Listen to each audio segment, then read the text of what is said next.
കൊച്ചി കോർപ്പറേഷന്റെ മാലിന്യ ശേഖരണ ലോറികൾ റോഡിൽ തടഞ്ഞ് ഫയർഫോഴ്സ്. സുരക്ഷാ മാനദണ്ഡങ്ങൾ പാലിക്കാതെ സർവീസ് നടത്തി അപകടങ്ങൾ ഉണ്ടാക്കിയതിനാണ് നടപടി. കോർപ്പറേഷന്റെ 7ഓളം വാഹനങ്ങൾ നടുറോഡിൽ തടഞ്ഞ് നാട്ടുകാരും പ്രതിഷേധിച്ചു.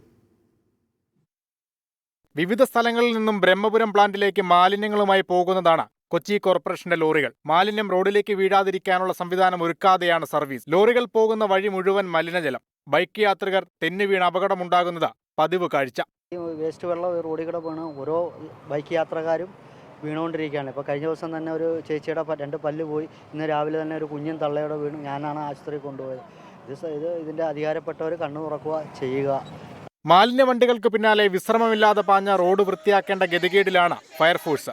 സംഭവം പതിവായതോടെയാണ് ലോറികൾ കാക്കനാട് തടഞ്ഞത്.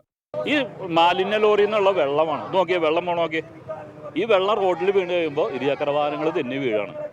അപ്പോൾ നിസാര പരിക്കല്ല പറ്റണത്. നല്ല സ്പീഡിൽ വരുന്ന വാഹനങ്ങളാണെങ്കിൽ വണ്ടി വേറൊരു വഴിക്കും ആള് വേറൊരു വഴിക്കാണ് പോണേ. ഫയർഫോഴ്സിന്റെ ബുദ്ധിമുട്ട് ജില്ലാ ഫയർ ഓഫീസർ കൊച്ചി മേയറെ രേഖാമൂലം അറിയിച്ചു. 24 കൊച്ചി.